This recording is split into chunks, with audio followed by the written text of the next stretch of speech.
کہ آپ سے کچھ سوال ہم وہ بھی کریں جو ایک پبلک جاننا بھی چاہتی ہے کہ میر شفیق الرحمان مینگل کون ہے، ان کی ویژن کیا ہے، پالیسی کیا، اور اختر مینگل صاحب سے کنفرنٹریشن کیا ہے، یہ لوگ سننا بھی چاہتے ہیں. تو سر وہ آپ پہ یہ الزام لگاتے ہیں کہ جی مختلف واقعات میں آپ کا نام لیتے ہیں. اسی طرح ایک بلوچستان میں لوگ بات کرتے ہیں ان مینگل صاحب کے بھائی کا، جاوید مینگل کا، کہ وہ بھی ایک لشکر بلوچستان اور ایک العدم تنظیم چلاتے ہیں.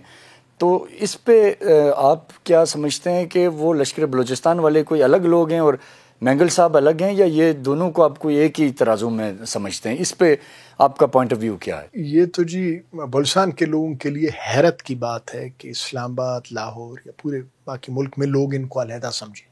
ٹھیک.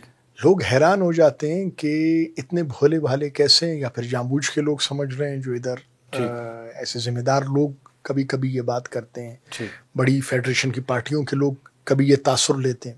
اس میں کوئی دو رائے ہے ہی نہیں. بلوچستان میں وہاں بچہ بچہ جانتا ہے یہ دونوں بھائی ایک ہی تصویر کے دو رخ ہیں. دیکھیں لشکری بلوچستان جو ہے، اختر مینگل اور جاوید مینگل ایک ہی مل کے کام کر رہے ہیں، اس میں شک نہیں کوئی. ٹھیک.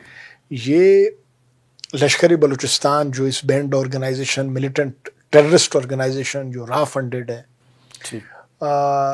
اس کا جو نام ہے، یہ سب سے پہلے اختر مینگل نے اپنے ایک لانگ مارچ کا انہوں نے اعلان کیا گوادر سے لے کے 2006 میں کوئٹہ تک. اس کا نام لکھا انہوں نے لشکر بلوچستان. اچھا، یعنی یہ 2006 میں پولیٹیکلی اسی نام کو پہلے انٹروڈیوس کروا چکے ہیں. ایگزیکٹلی لانگ مارچ اسی نام سے انہوں نے شروع کیا، وہ آن ریکارڈ ہے. ٹھیک. آپ آرام سے معلوم کر سکتے ہیں، وہ سب کو پتہ ہے بلوچستان میں. تو اس پہ چونکہ یہ پہلے سے ان کی دہشت گردانہ کارروائیاں تھیں، اسی طرح کے مارچ اور اسی طرح کے سیاسی جھمگٹوں کے اندر اس کی آڑ میں ٹیررسٹ کا آنا جانا، اسلحوں کی ترسیل اور بہت سے لا اینڈ آرڈر کے ایشوز تھے، جس پہ اس وقت کی گورنمنٹ نے سختی کی، کچھ گرفتاریاں ہوئیں. تو یہ اپنی مارچ کو، قافلے کو برقرار نہیں رکھ سکے. تو ریئیکشن میں ان کے مرحوم والد صاحب اور ان دونوں بھائیوں نے، جو اپنی ملیٹنٹ آرگنائزیشن یہ پہلے BLA کے ساتھ مل کے چلا رہے تھے اسی کے اندر، تو اپنا انہوں نے علیحدہ کر کے اپنے دوسرے یہ جو ان کے دوسرے جو مکرو باقی جو ساتھی آرگنائزیشنز ہیں، ان کے مشورے سے انہوں نے اپنا گروپ علیحدہ کیا، اور اس کا نام اسی مارچ کا نام اٹھا کے لشکر بلوچستان پہ رکھ لیا انہوں نے. کہ علیحدہ ابھی پچھلے سال وہاں کے وڈ کے غیرت مند مظلوم عوام پہ انہوں نے لشکر کشی کی. تو یہ تمام بینڈ آرگنائزیشنز، جاوید مینگل، اختر مینگل، وہ نظر اور باقی جو براس کے جو تنظیمیں ہیں، سب نے مل کے وہ لشکر کشی کی اور پاکستان کے نام لیواؤں کو ختم کرنے کی کوشش کی. اشارہ پہ یہ جو بعض بسوں سے اتار کے بے گناہ لوگوں کو بھی مارا گیا، مختلف چیزیں ہوئیں، تو اس میں آپ کیونکہ ایک لوکل بھی ہیں، ٹرائبل ایلڈر بھی ہیں، پولیٹیشین بھی ہیں، تو آپ کو کیا لگتا ہے کہ کس حد تک لشکر بلوچستان انوالو ہے؟ اور پھر اختر مینگل صاحب قومی اسمبلی میں اب جب آتے ہیں تو ہمیں تو یہ لگ رہا ہوتا ہے، یا جو میڈیا کے اوپر لوگ بیٹھتے ہیں، کہ جی یہ تو سمپتھائزر ہیں بڑے، یعنی انسانیت کی بھی بات کر رہے ہوتے ہیں، قانون کی بھی بات کر رہے ہوتے ہیں.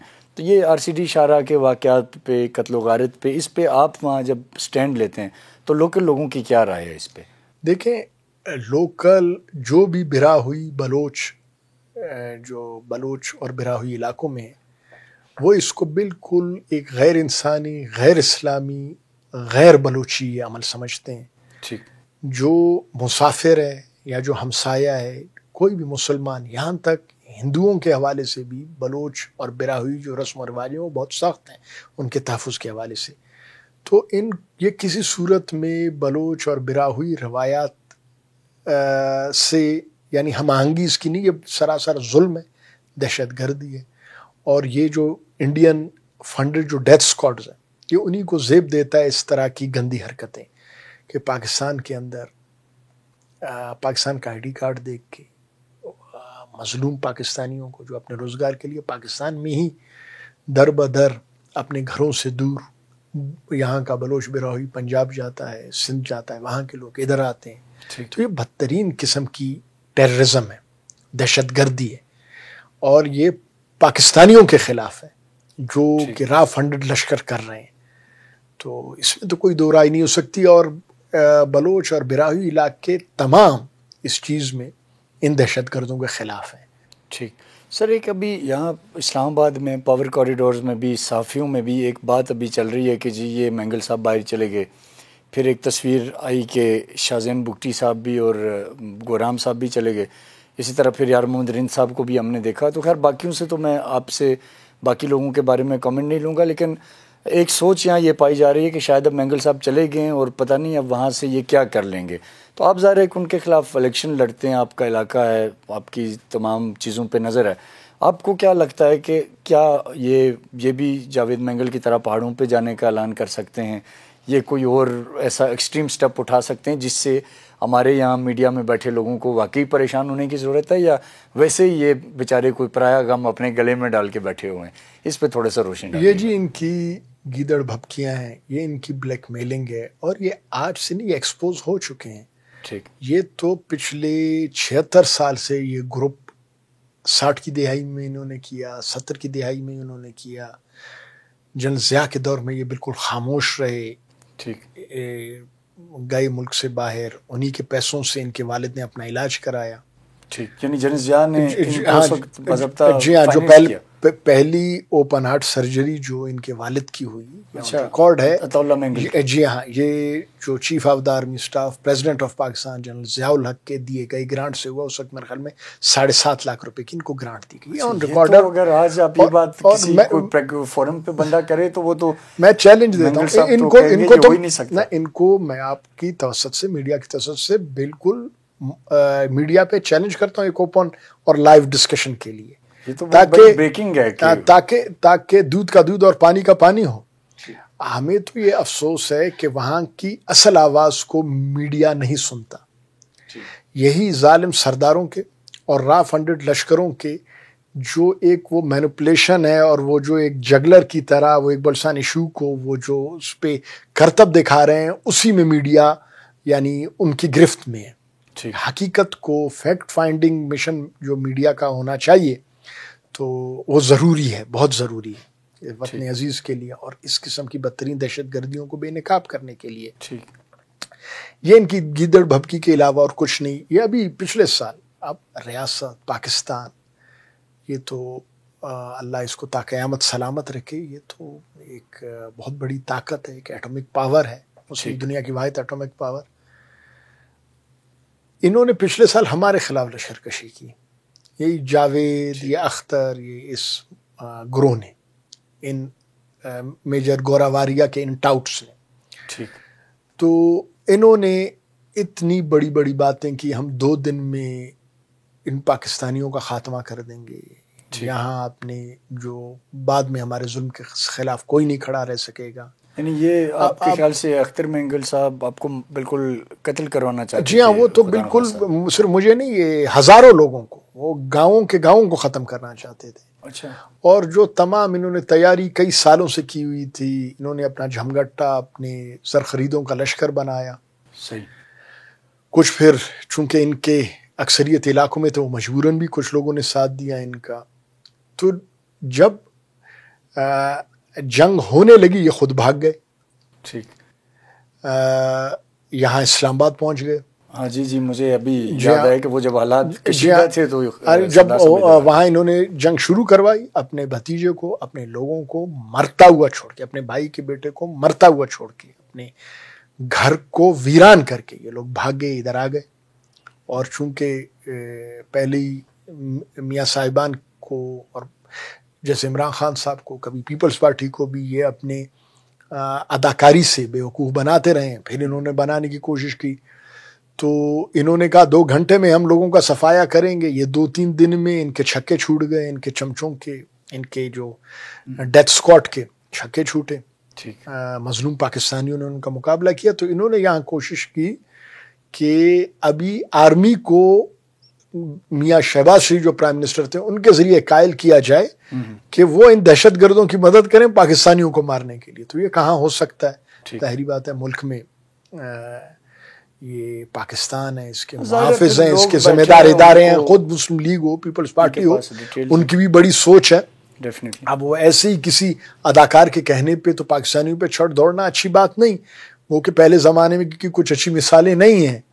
ڈیرا بگٹی میں جیسے ایک سردار کے کہنے پہ وہاں کلپر اور مسوریوں کے ساتھ کیا گیا, اور اسی طریقے سے کوہلو کاہان میں ایک نواب اور سردار کے کہنے پہ لوگوں کو چھوڑ دیا گیا. اور جس طریقے سے شہید سراج خان کا واقعہ ہوا کہ وہ یعنی میں کہتا ہوں شہید پاکستان ہے, وہ انہوں نے اپنا خون دے کے سینکڑوں لوگوں کی اپنی جانیں قربان کر کے پاکستان کا جھنڈا انہوں نے اونچا کیا اس وطن عزیز کا. بالکل. تو اس حوالے سے کئی باتیں ہیں کہ جس طریقے سے سنبھالنا چاہیے پاکستانیوں کو, تاکہ وہاں جو پاکستانی جو ایک یقین ہے لوگوں کا جس کے لیے وہ قربانیاں دے رہے ہیں وہ اور اسٹرینتھن اوپر جائے. اس میں بلا شبہ پچھلے ادوار میں سستیاں ہوئیں, لیکن جب یہ آئے کہ بالکل فوج کو استعمال کریں گے تو اس میں ان کی ناکامی ہوئی. اور بعد میں یہ غلغپاڑا کرتے ہیں, یہ آخر میں یہ کوشش کر رہے تھے ایپکس کمیٹی کا اجلاس ہو, اور ایپکس کمیٹی کا اجلاس ایسے ہو کچھ نام نہاد میڈیٹرز کو اس نے ڈالا ہوا تھا درمیان میں ان کے ذریعے کہ وہ ایپکس کمیٹی ان کی مددگار بنے اور پاکستانیوں کو نقصان پہنچائے. اور ان کے فیور میں بیسیکلی وہ اسٹیٹ مشینری کو اپنے ہاتھ میں لانا چاہتے تھے. تو اس میں ایک دن کے لیے میں طوفانی دور پہ کوئٹہ گیا, ان کے آنکھوں کے درمیان سے, ان کے گھیرے کے درمیان سے میں گیا کہ یہ بول رہے تھے کہ ہم نے ان علاقوں کو گھیرا ہوا ہے, ان کے درمیان سے گیا اور وہاں ان کے گورنر صاحب, ان کے ایم پی صاحبان جو ان کے بالکل نوکر کی طرح ہیں, اور گورنر بہت بڑی حیثیت جو صاحب کا گورنر ہے, گورنر کی بڑی ایک عزت دار حیثیت ہے, لیکن وہ اس سب کو بالائے طاق رکھ کے ان کے لیے اسلحہ بھی پہنچا رہے تھے اور ان کے لیے نوکر کی طرح وہ اور ان کے ایم پی ایس کام کر رہے تھے. تو وہاں جب ہم گئے تو وہ پہلے سے کور کمانڈر صاحب کے ارد گرد موجود تھے, ان کو کنونس کرنے کے چکر میں کہ جی کل ایپکس کمیٹی کا اجلاس ہوگا اور اس طرح ہونا چاہیے. جب ہم گئے تو کہتے ہیں اگر شابوتھوں جماعت کی آستینوں میں مجھے ہے حکم ازاں لا الہ الا اللہ, ہم میں کوئی کمال نہیں تھا, لیکن لا الہ الا اللہ کی برکت سے تو یہ جو باطل ہے یہ سرنگوں ہوا.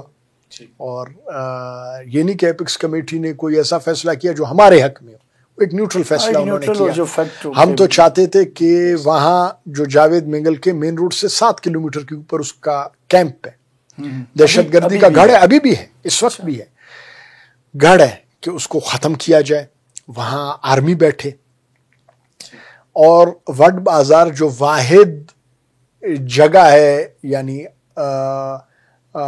یعنی بازار ہے, وہاں سکول ہے, وہاں ڈگری کالج ہے, وہاں سرکاری دفاتر ہیں, تو وہ وہیں ان کا بھی مرکز ہے, جو ان کا مکرو جو اڈا ہے ان کا, تو وہاں وہ انہوں نے بالکل گھیرے میں لیا ہوا ہے. تو ہم چاہتے تھے کہ اس کو بھی یعنی وہاں بھی دہشت گردوں کی موجودگی بالکل نہیں ہونی چاہیے.